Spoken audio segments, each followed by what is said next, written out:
Hello, this is Jim the Keys bartender coming to you from Key Largo. It is July the 29th, Wednesday, and it is hot as hell. And we will talk about air conditioning. Yes, air conditioning. The reason why we're down here now. Do you think most of the places in the United States that are experiencing experiencing the greatest growth, and I'm just talking about population, the last 50 years, has been in the South and Southwest because there was a lot of land and it's beautiful. But for forever in the summertime, it has been hot. And if you think about the development of air conditioning, it'll be thousands of years ago. There was a technique the Egyptians used. They take a reed mat and they'd sprinkle water on it, and with the dry air coming through, it created evaporation process of air moving through the reed mat uh, was cooling. So when air evaporates, it absorbs energy, or oh God, this is where with the heating and AC, but that's how refrigeration AC works. It's from um, condensing and allowing gas to um, expand. So if you ever get one of those wart removals or something sprayed on your skin, that the can could be like 90 degrees, though when you spray it, when that the liquid is atomized or turned into a gas, it creates a freezing effect. It's not that the temperature of the can isn't 30 degrees, but when the gas expands, it produces that effect. So it wasn't until 1902 that the first modern air conditioner was invented, and in that days they used a lot of harmful, dangerous chemicals in it, and stuff like that. But uh, AC started out being used in, I think, originally in a printing shop in New York. They installed it in order to increase production, especially in the summertime. It would control the humidity and reduce the amount of damage to the paper. And it was 1920 when they started installing it in movie theaters. Now think about the effect of that, especially in places in the country in the summertime when it was unbearable. There's the lack of air conditioning in the United States influenced the architecture of houses. If you look in very old houses, you'll see large patios on there, large patios around there, and that was places where people could go out and sit on a night. The way houses were designed, they used to put kitchens away from the rest of the structure. A lot of times they have, you see a place and they say this is their summer kitchen, because when you're cooking in the kitchen in the heat, obviously you're adding more heat and things like that. So they separate it from the rest of the house so you don't have that heat buildup. Well, with the advent of air conditioning, you were able to influence the architecture of houses, so you didn't need those big patios. People used to sleep out on these patios a lot of times on the hottest of nights.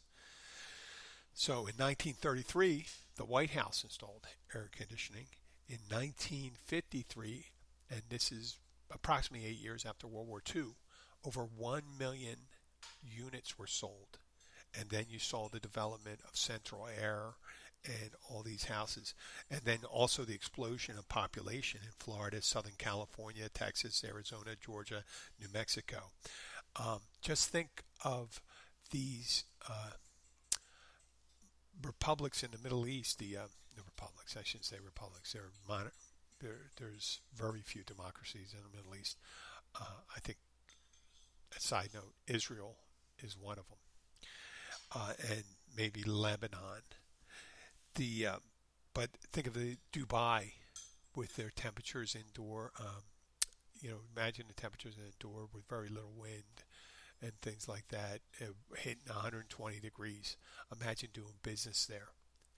Now, the interesting thing about it is the way people used to dress. You look at any pictures 100 years ago in the summertime, especially in Florida, men, when they went into work, they were wearing linen suits, hats.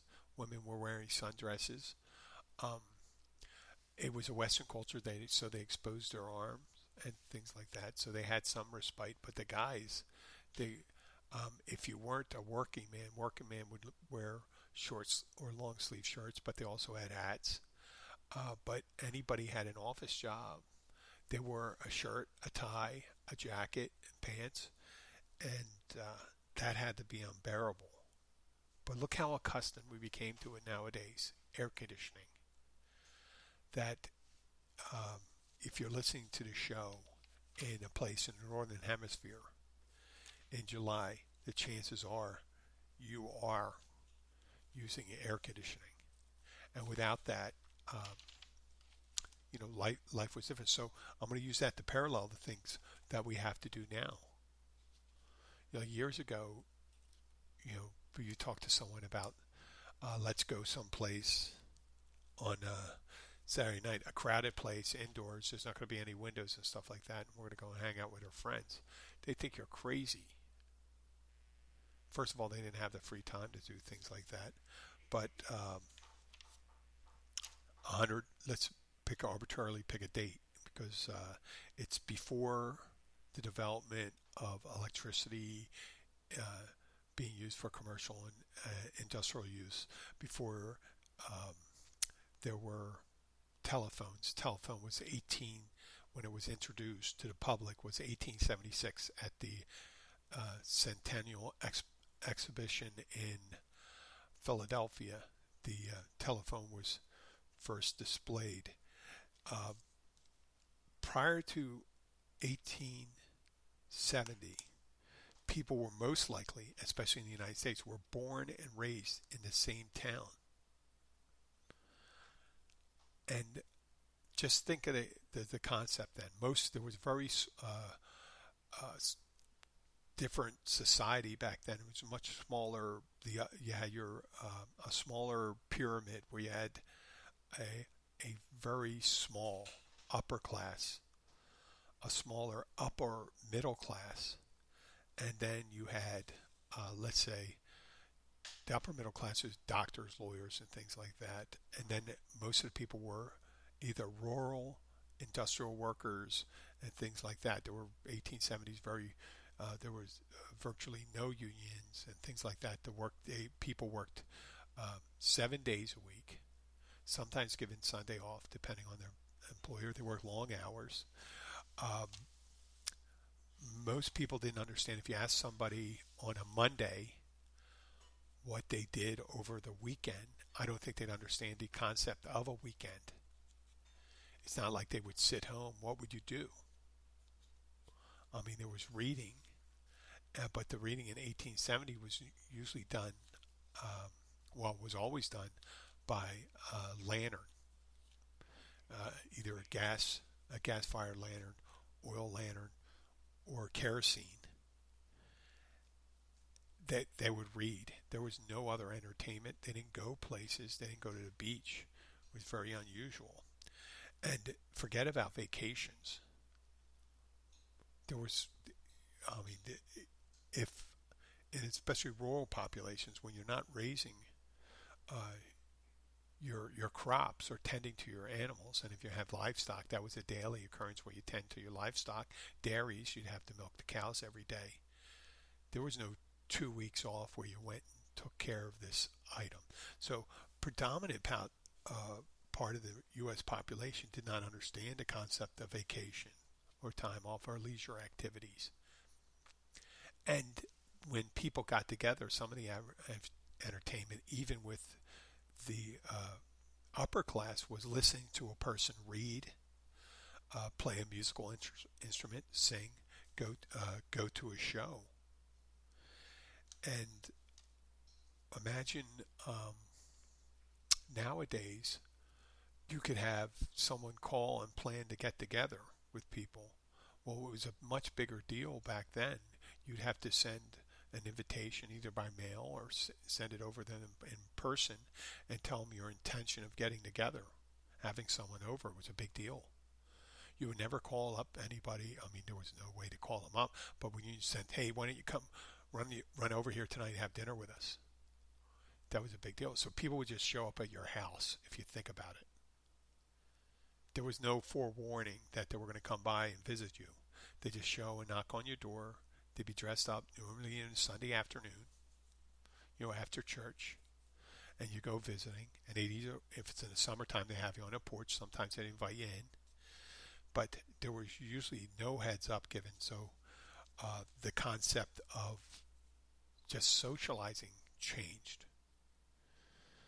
I mean, and then if you ask someone to say, hey, listen, what did you do over the summer? And so, well, I turned over the field. I had to, milk the cows. I had to put in feed for them. I had to dig a well, fix a fence. Wife gave birth. The concept of women, it was not unusual for women to die in childbirth. It was very much higher infant mortality rate. It was a much higher chance of a child not making it to adulthood. That's why one of the reasons why you see large families, some people have very large families because they didn't lose children in childbirth. And also, without mechanized help, those children were your laborers too. And they were your retirement plan. When you got to be, if you were lucky enough to live past your useful working time, let's say in 60s or 70s, that's who you live with. There were probably small retirement communities and things like that where people had incomes and land they sold off and were able to be taken care of, but it was the exception rather than the rule. And if you were to be married, and most likely you would be, because obviously if you were a young woman, if you weren't a teacher or anything like that, you'd probably be married by the time you're 20, or much earlier than 20. You probably knew the person who was going to supposedly be your mate for the rest of your life. You didn't have much choices then. So if you lived in a big city, yes, you may know someone, the shop girl that works down the street, stuff like that. You do a courtship ritual, yeah. But if you were in the country, that was pretty much, you had maybe 10 neighbors, and that's who you had to choose from. Now, let's say you came over, and I'm going to pick something from my life. You came over from Ireland, and 1870, I think they may have had they may have had an intercontinental cable for telegrams before the development of the telephone, and then they had to lay a cable there. But once you came over to the United States, or let's say if you were I picked Ireland, but what if you were from you lived outside New York and you decided to take a job, or you were a maritime worker, a sailor, and you ended up in California, you'd have probably a couple weeks to get a message back to the East Coast. And that was pretty much it. Your family didn't come and visit you, and normally you didn't get to visit them unless you stayed in the maritime business and ended up going there.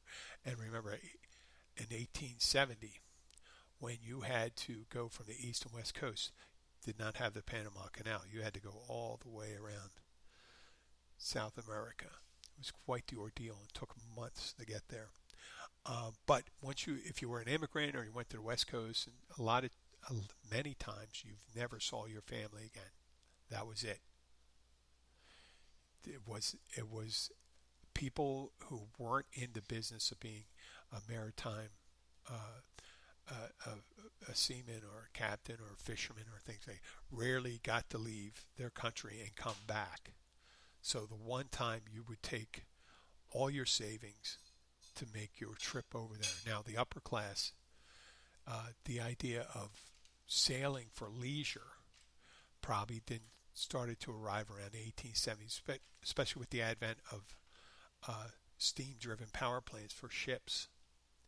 So these cruise ships, they were when they had them, they were probably the most there was not a lot. The steerage, that's what they called the steerage, was the bottom of the ship. So when people came over, it was just small capability of just taking care of your hammocks and things like that. You have had a very minimal amount of prepared food. I didn't mean they starved you. I meant they had a lot of things that were preserved, like salted fish and meats and hardtack bread. So the leisure cruising industry, you may have had that, but the people in the steerage, the people that would emigrate from these countries, it was still very expensive for them to make their way across, and the amenities were bare. So they come over here, and a lot of times when they did it, they wouldn't want to do it again because it was a tough journey. It was only into like the 1900s where you'd get what's it? No, you can make a sound. Go wash the dishes. So what I'm suggesting is that things have changed from that. Now when you have people that emigrate, they not only do they come over here and live, they're able to talk to people. Even the poorest families, you could find someone or find a place where you can go and get some kind of internet contact where you actually can see them. Think about it. It was only the last 20-something years that people were able to see each other and talk to each other live. I remember being 13 years old, and a phone book came out. Yeah, they still had phone books. And they showed the history of the telephone, because it was 100 years from the introduction of the telephone at, like I said, the Centennial Exhibition, that people would be able to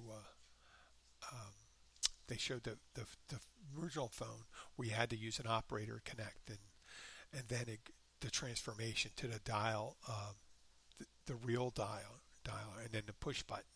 And then they showed the near future was a video phone.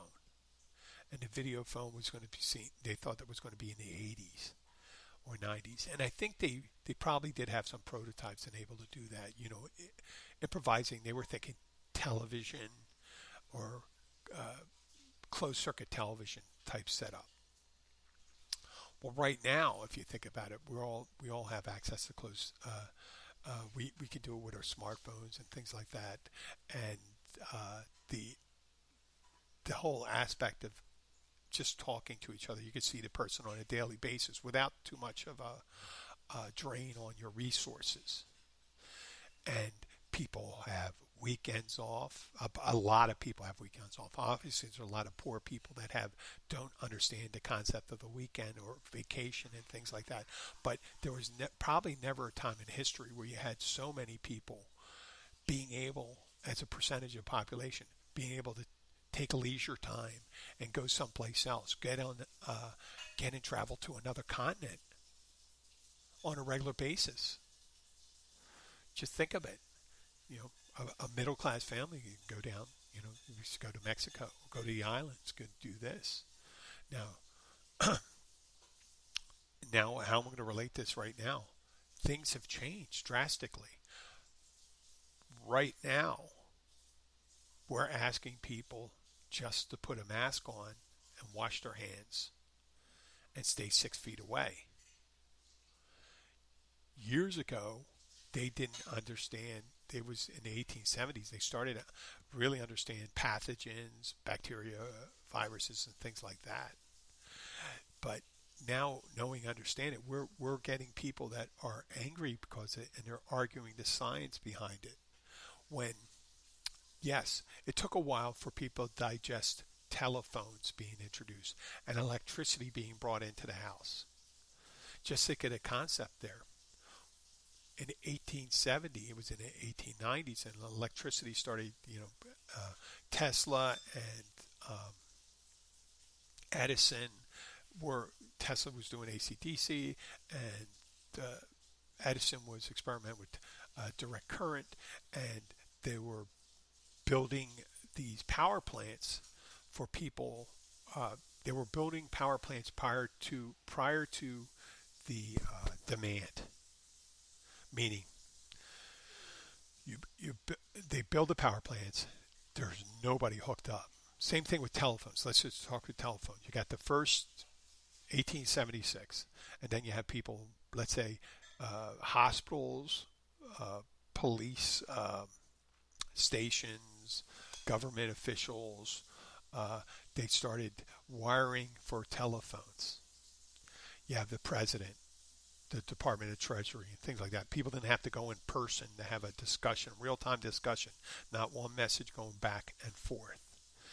If anybody's, anytime someone would have a conversation and they weren't in the same room, they'd have to have either a telegraph or a handwritten message, and it would go back and forth. Try to think of how difficult it is to have a long conversation with someone on text, a detailed conversation, and you weren't that dexterous. Multiply that, because then you'd have to have someone walk that thing to the other person. Actually, in France, in Paris, France, prior to the concept that the telephone, I think prior to the telephone being introduced, they used pneumatic tubes throughout the city. Now, what is that? A pneumatic tube was a sealed tube where they put messages in, and they use them they still use them to this day in some older buildings, where you use air pressure and you put a capsule in with the message and you send it out. And they used to do that with mail and stuff like that. You see it in a movie. If you really want to get a good concept of it, check A Miracle on 34th Street. It's weird, some of the Christmas movies. Miracle on 34th Street. I think they showed, no, you're not that. In Elf they did, with Will Ferrell's working in the basement of Empire State Building, and it's a mail room, and they're actually putting mail into tubes and sending it up to different offices, so you didn't have to send someone up. It was an old system, and they still incorporated it because it was a pretty good idea. But in France, in Paris, for quite a few years, they had a pneumatic tube system that connected buildings. And people could send missives back and forth. There was a one-way tubes going one direction and one going the other direction. That's the only way it would work. Otherwise, you'd have to, I guess you could shut off the positive and negative and have one-way direction pneumatic tubes and others going the other way. This way, you didn't have to run messages back and forth. And it was an imperfect idea, a brilliant idea at the time, but once telephones were being used and more, let's get back to the laying the lines. You had the beginnings. You had some people start using it and then other people started. So let's say the police stations got connected, and then we said politicians, hospitals and doctors at home. So hospitals, if they call someone to get that. And then you had people, businessmen, go into it. And then you had the wealthy people. All the wealthy people started purchasing them and using them because it was a thing to do. And then it just made a slow creep across it. And then you had people starting to have them in their house. It took years. Now the acceptance of cell phones happened. That was me snapping my fingers. Happened like that. Just like that. If you think about it. 2000, 2001. 2002, 2003, 2004, which matter of 5 years that people went from I don't need a cell phone to I have to have a cell phone. And then 2007, 2007, the introduction of the smartphone. And now we see people today not just having a cell phone, but if you don't have a cell phone that's not a smartphone, you can't check out the internet, you can't do everything with it. You're considered a dinosaur only 13 years later. But in I'm picking the time when it was introduced. Let's say from 1890, 1876 it was introduced. Not everyone. It was until after World War I that a lot of houses, and some of the poorest people still didn't have phones in their houses until like World War II. Now let's look at electricity. Electricity is introduced. Great. You got a light bulb. Now, you got a string in your house. You have houses aren't wired for electricity. The house is built before the introduction of electricity. So they had to do retrofits, let's say. They'll run wires inside the house, and then on new builds, they incorporate the wires.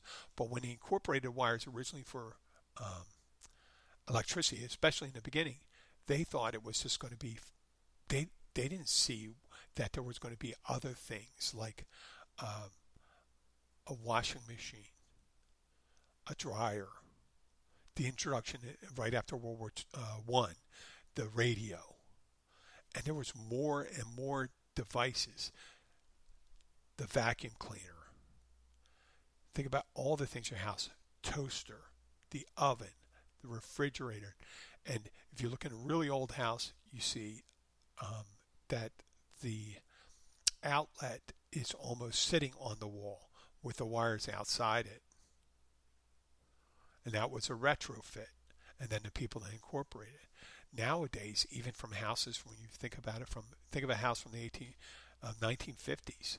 They had a certain amount. They had the plugs concentrated in the living room and things like that. So that's where you have the most. Then you'd have it in a bedroom. My grandmother, my mother's mother, my father's mother, they had houses that were built in the 1930s, and there was only one outlet in each room, because giving the fact that you have a lamp and a radio, maybe. So it would be two plugs if you're lucky. Sometimes there's only one. So you plug in a light and a radio. You unplug the radio with a light when you go in a vacuum. If you're vacuuming at night, you unplug the radio, and that's it. But then these new houses, they put plugs everywhere. So this is how things are adopted here. And that's what eventually we're going to see with this eventually, I think. And this is a guess. With introductions of new pathogens coming in, that the mask will be a thing that's going to be considered in polite society to wear. Much like washing your hands. Because washing your hands was not always a thing to do. Who had running water? When you would... hundreds of years ago, the only wealthy people had a big bowl of fresh water and a bathtub. If you think about it, in the Old West movies, getting a bath was a luxury. They usually did sponge baths for themselves. People didn't sit in a tub. They had a bowl, and they'd take a rag, and then they'd go wipe themselves down, and things like that. Now, I'm sure when they first started introducing tubs and showers, and say, well, why don't you get a shower? So, I don't have a shower in my house. And he said, well, here, you have one here, take a shower. People would think that's weird, and they thought people that showered every day was weird. Think of that. Shower and washing your face and washing your hands and say, wow, this person's a nut. They're washing their hands. I mean, in restaurants, washing your hands 50, 60 years ago, there could be people working in a place 70 years ago, 80 years ago, let's go back, where they'd never washed their hands the whole time they were there, to get their hands maybe wet or something like that, but introducing soap into it, that became a necessity when people started figuring out there was foodborne illnesses out there and there's things they could do to alleviate that. Same thing as coughing and tissues and handkerchiefs. Think of a handkerchief. A guy, when a woman started crying, people have a handkerchief in their pocket and they'd offer it to someone. Well, I don't necessarily think that they had a bunch of silk handkerchiefs in their pocket. I think sometimes a lot of times they offered people used handkerchiefs. I mean, when I say used, not used and washed, used and not washed, and handed off to someone else. Yeah. That was the thing. And then he figured out, hey, wait a second, maybe we shouldn't do this because this is a current way to spread that. And I'm sure there were people looking at it and says, no, just give me your handkerchief to show them how tough they are. So things change, people. And we're changed down here. When we turn on the air conditioning and we expect the air conditioning, yes, we have power outages. We're in hurricane central right here in the Florida Keys. Right now, there's a tropical storm stirring off the northeast coast of South America that they have looking like we're in a cone of death. I mean, it's not death. It's not even a system right now. It's a depression that's going to form. Could end up being a tropical storm. Possible could end up with a hurricane. But right now we're lined up with it for next Tuesday, Wednesday. Could be a bit of rain. Could miss us entirely. But think of that. We didn't, 7 days. They never got a 7-day notice years ago. The Labor Day hurricane from 1936, 38. I always have a hard time remembering the date of that. But that hit landfall in Amarada here when they were converting the Flagler Railroad to a highway. And they had hours notice. Remember, no satellites. Very, very iffy communication, wireless communication from a distance. So they could tell by a drop in the barometric pressure that something was going on. And there was an imprecise science that people had to be very well trained to be able to interpret the data that they got. And they got limited data, but when they saw a drop in the pressure, they knew something was coming, and to be prepared for that. And these people were very skilled. I have to give it to them. Nowadays, we have all this technology. We have satellite imagery. We can see the formation of a system. We even fly airplanes into the center of them to see what's going on, see what exactly the wind shear is going on, what direction they're going in, what kind of, if it's building strength, they're reducing strength.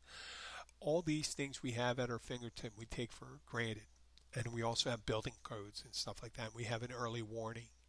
And we still have people die from that. We still have people die from that because I think of a hurricane. When one is threatened to come, and they have when it gets closer to land, they have a pretty good idea. We just had one hit in Texas, right? Category 1.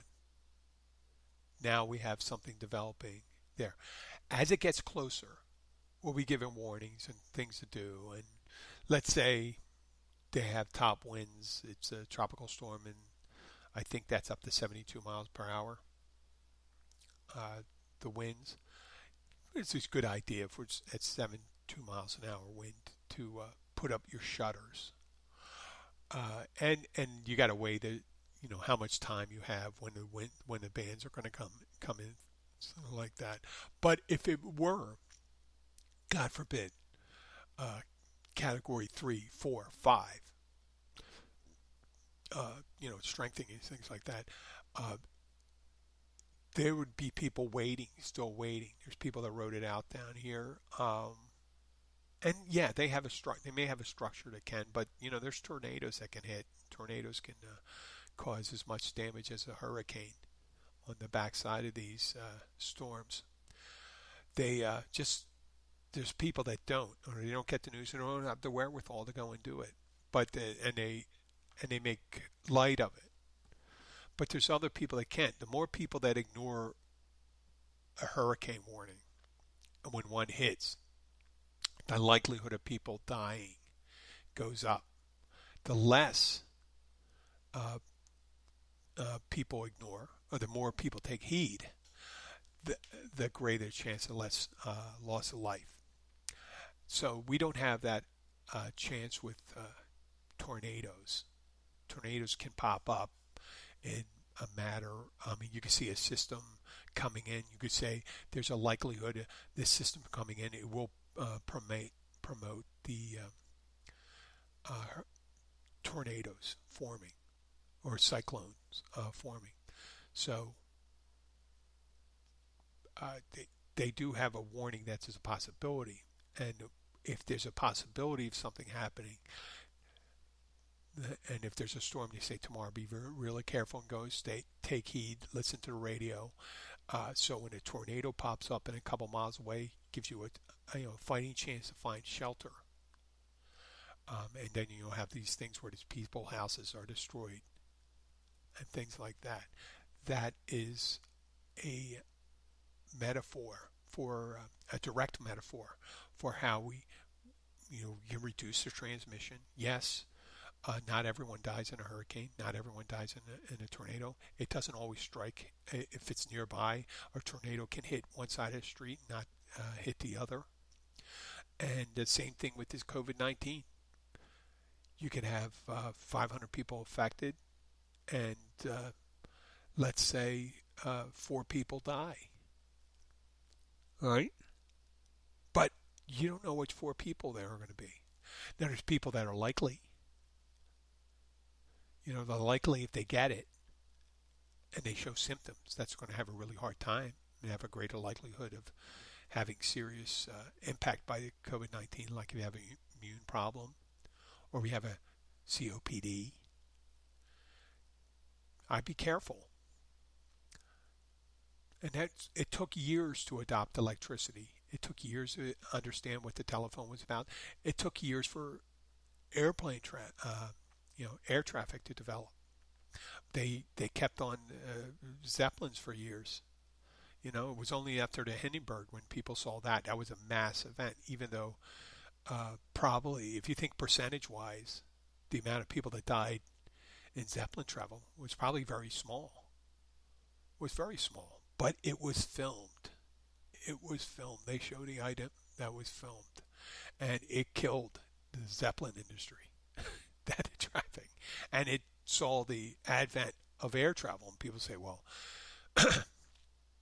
if you had small planes landing and stuff, they didn't film every small plane. But when you had the Hindenburg coming into Lakehurst, New Jersey, of course, the first time they're going to have someone with a camera filming that land, and all of a sudden that accident happens. That killed the Zeppelin industry.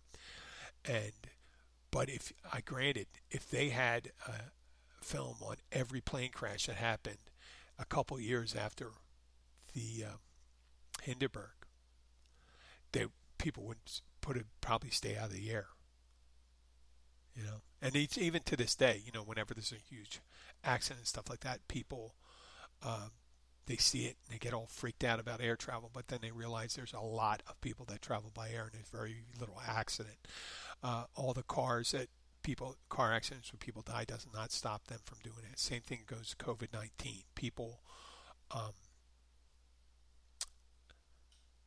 aren't afraid of it, even though they're showing the numbers upwards. It's edging towards 750,000 people right now, and that's just the ones they catch. But remember, development of safety glass with cars, seat belts and stuff like that. These all were created to reduce the effect of accidents, the airbags and things like that.